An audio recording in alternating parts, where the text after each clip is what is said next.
శ్రీమాత్రే నమ. జై గురు దత్తాత్రేయ నమ. ఈ వీడియోలో మనం కర్కాటక రాశి వారికి మార్చి 2వ తారీఖు నుంచి 8వ తారీఖు మధ్యలో జరగబోయే వార ఫలాలు పరిశీలించినప్పుడు మరి ఈ వారంలో అష్టమ రవి శని గ్రహాలు మిమ్మల్ని కొద్దిగా నిరాశకు గురి చేసే అవకాశం ఉన్నది.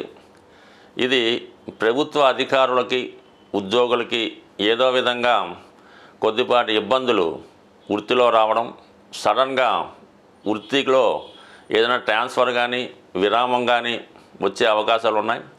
జాతకుడు దాన్ని జాగ్రత్తగా డీల్ చేసుకోవలసి ఉంటుంది. అయితే ఏకాదశ స్థానంలో ఉన్నటువంటి గురువు మిమ్మల్ని ఏ సమస్య వచ్చినప్పుడు కూడా ఫైనల్గా ఆపద్బాంధవుళ్ళ ఎవరో ఒకరు మిమ్మల్ని ఆదుకొని ఆ సమస్య నుంచి బయటపడే అవకాశం ఉంటుంది. కాబట్టి పెద్దగా దీనికోసం మీరు ఆందోళన పడక్కర్లేదు. అయితే మీ జాగ్రత్తలో మీరు ఉండడం మంచిది. ఎందుకంటే ఎవరో ఒకరు మీ యొక్క కార్యాలయంలో మీ దగ్గర ఉన్న వాళ్ళే మీ మీద ఏదో విధంగా లేనిపోని పిటిషన్లు పెట్టో పెద్దవారికి కంప్లైంట్ చేయడం వల్ల ఈ విధమైన స్థితి వచ్చే అవకాశం ఉంది. కాబట్టి మీరు నిజాయితీగా ఉన్నప్పటికీ కూడా మీ నిజాయితీ కొంతమందికి ఇబ్బందిని కష్టాన్ని కలిగిస్తుంటుంది. కాబట్టి ఈ విధంగా మిమ్మల్ని కొద్దిగా అవమానానికి గురి చేసే అవకాశాలు ఉన్నాయి. కాబట్టి సాధ్యమైనంత వరకు జాగ్రత్తగా ఉండడం మంచిది. అందరూ మనవాళ్లే అని మీరు నమ్మడం వల్ల ఇటువంటి ఇబ్బంది మీకు అప్పుడప్పుడు రావడం జరుగుతూ ఉంటుంది. అయితే అనూహ్యంగా మాత్రం ఆర్థిక పరంగా గతంలో మీరు పోయింది అనుకున్నటువంటి ధనం, అంటే ఎవరికైనా అప్పిచ్చినా ఏదైనా కంపెనీలో ఇన్వెస్ట్ చేసినా అది తిరిగి మీకు ఈ సమయంలో వచ్చే అవకాశం ఉన్నది.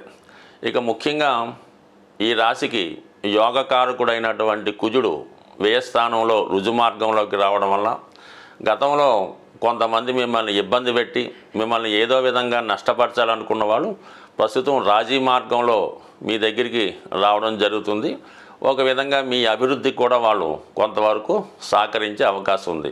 అయితే అయినప్పుడు కూడా ఈ వారంలో మీరు మీ రక్త సంబంధికులకు కానీ మీ పిల్లల యొక్క విద్య కొరకు కానీ స్థిరాస్తి మీద పెట్టుబడి పెట్టడానికి ఎక్కువ మొత్తంలో ధనాన్ని ఖర్చు పెట్టవలసి ఉంటుంది. చాలా వరకు ఉద్యోగంలో మార్పు కొరకు చేసే ప్రయత్నాలు ఫలించే అవకాశం ఉంది. అయితే ముఖ్యంగా ఈ వ్యాపారస్తులైతే మాత్రం కంపల్సరిగా వారి వ్యాపార అభివృద్ధికి అదనంగా పెట్టుబడి పెట్టవలసి వస్తుంది. ఈ సమయంలో మీరు ఈ కుజుని యొక్క ప్రభావం వల్ల స్థిరాస్తి కొన్ని విషయంలో కానీ మీ సంతానానికి ఏదన్నా వివాహం చేయడం కానీ వాళ్ళకి ఏదన్నా గృహం సమకూర్చే విషయంలో అటు పిల్లల కొరకు వ్యక్తిగతంగా మీ వ్యాపార అభివృద్ధి కొరకు కూడా ఎక్కువగా మనీ ఖర్చు అవ్వడం జరుగుతూ ఉంటుంది. అయితే గురువు యొక్క అనుగ్రహంతో సమయానికి ధనం ఏదో విధంగా రావడం జరుగుతూ ఉంటుంది. ఇంకా అదేవిధంగా ప్రస్తుతం ఈ భాగ్యస్థానంలో ఈ శుక్ర బుధుల యొక్క కలయిక ఈ రాశిలో ఉన్నటువంటి విద్యార్థులు ఎవరైతే ఉన్నత విద్య కొరకు ప్రవేశిస్తున్నారో వారికి, అలాగే ముఖ్యంగా మెడికల్ ఎంట్రన్స్లో కానీ ఏదైనా ఒక మంచి కళాశాలలో సీటు కొరకు ప్రయత్నం చేస్తున్నటువంటి విద్యార్థులకు ఈ కాంబినేషన్ చాలా అనుకూలంగా ఉంది. అయితే ఎక్కువగా ఈ కర్కాటక రాశి వారు మెడికల్ రంగంలో ప్రవేశిద్దాం అనుకున్న వారికి కానీ ఆల్రెడీ మెడిసిన్ పూర్తి చేసి ఉన్నత విద్య కొరకు విదేశం వెళ్దాం అనుకున్న వారికి చాలా వరకు ఈ గ్రహస్థితి సహకరిస్తుంది. కాబట్టి కొద్దిగా కష్టపడడం వల్ల అనూహ్యంగా మీరు ఎక్కువ ఫలితాలు సాధిస్తారు. అయితే గతంలో మీరు ఒకసారి ప్రయత్నం చేసి ఓడిపోయి ఉంటే మళ్ళీ ఇప్పుడు ప్రయత్నం చేయడం వల్ల విజయం తప్పక లభించే అవకాశం ఉంది. ఈ వారం ఈ గ్రహస్థితి పరిశీలించినప్పుడు ప్రతి ఒక్కరికి కూడా ధనం యొక్క అవసరం చాలా ఎక్కువ ఉండడం జరుగుతూ ఉంటుంది. అంటే శుక్రుడు ఈ ఆదివారంలో వక్రించి ఉండడం వల్ల ఇంచుమించుగా కొన్ని రోజుల పాటు వక్రిస్తాడు. అలాగే మిగతా గ్రహాలతో కలియడం వల్ల మనీ ఎక్స్పెండిచరు ప్రతి ఒక్కరికి చాలా ఎక్కువ అవడం జరుగుతూ ఉంటుంది.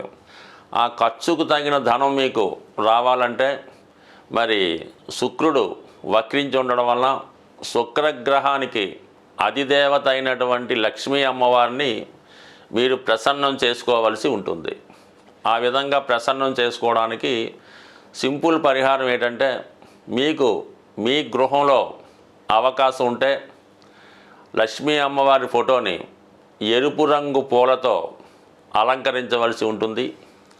అలాగే అమ్మవారికి దానిమ్మ పండు, అంటే ఎప్పుడు కూడా ఒక ఒకే ఒక పండు నైవేద్యంగా కాకుండా కనీసం ఒక 4 లేదంటే ఒక 6 దానిమ్మ పళ్ళు నైవేద్యంగా పెట్టి అమ్మవారికి విధి విధానంగా కనకదార స్తోత్రమో లక్ష్మీ స్తోత్రమో పారాయణ చేస్తూ ఆ ప్రసాదాన్ని 6 ముత్తైదువులకి పంచడం వల్ల లక్ష్మీ అనుగ్రహం కలిగే అవకాశం ఉన్నది.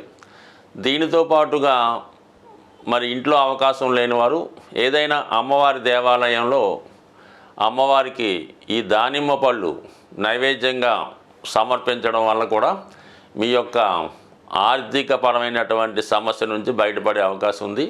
చాలా వరకు ఈ మనీ రొటేషన్ పెరగాలన్నా చాలా వరకు శుక్రవారం రోజు ఏ విధంగా కూడా ఆర్థికపరమైనటువంటి లావాదేవీలు చేయకుండా ఉండడం మంచిది.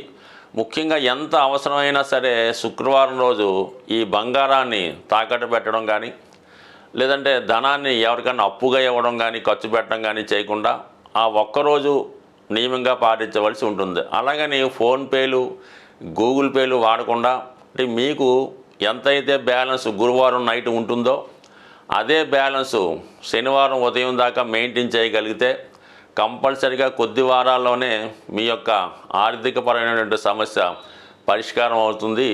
ఈ చిన్న ప్రయత్నం చెప్పడానికి సులువు కానీ చేయడానికి కష్టంగా ఉంటుంది. ఒక్కసారి ఒక 6 వారాలు ప్రయత్నం చేయండి. మీలోనే మీకు తెలియకుండా ఒక గొప్ప ధనపరమైన అవకాశాలు రావడం జరుగుతుంది.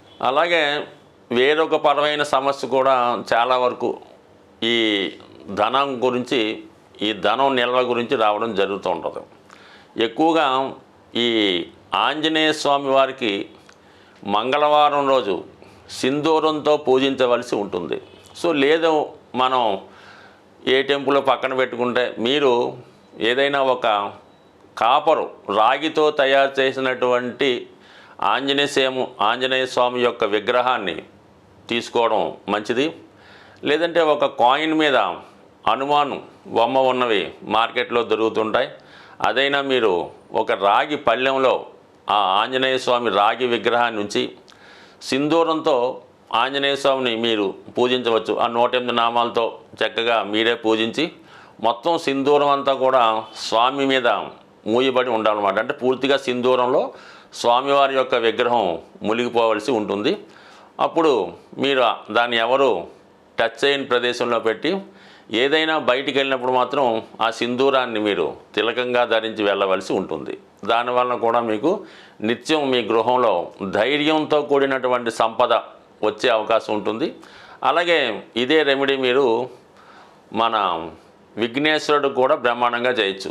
విఘ్నేశ్వరుడిని కూడా సింధూరంతో అష్టోత్తరంతో పూజ చేయడం వల్ల కూడా మీకు కేవలం ఈ రెమెడీ పనిచేసే అవకాశం ఉంది. దీంట్లో ఎక్కువగా ఉపయోగించవలసింది స్వచ్ఛమైనటువంటి సింధూరం, కల్తీ లేని సింధూరం. అలాగే కాపర్ ప్లేట్లో కాపర్తో చేసినటువంటి ఆంజనేయ స్వామి విగ్రహం కానీ లేదంటే విఘ్నేశ్వరుడు యొక్క విగ్రహం కానీ ఉండవలసి ఉంటుంది. ఈ రెమెడీ చాలామంది ఆచరించి విజయం సాధించడం జరిగింది. కాబట్టి ఏదైనా ఒక రెమెడీ మీరు చేస్తున్నప్పుడు దాని మీద అనేక సందేహాలు రాకుండా మీరు చేస్తున్నటువంటి రెమెడీ ఇతరులకి చెప్పకుండా చేయడం వల్ల దాని ఫలితం చాలా ఎక్కువగా వచ్చే అవకాశం ఉంటుంది. కాబట్టి ఒకసారి ప్రయత్నం చేయడం వల్ల ఆటోమేటిక్గా మీ యొక్క ఆర్థిక సమస్యలు బయటపడతాయి. దానికన్నా ముందు ఆర్థిక సమస్యను ఎదుర్కొనే ధైర్యం రావడం జరుగుతూ ఉంటుంది. అందుకే ధైర్య సాహసే లక్ష్మి అన్నారు. కాబట్టి మరి ధైర్యంతో ఏ పని చేసినా మీకు ఆ కార్యం సిద్ధిస్తుంది. స్వస్తి.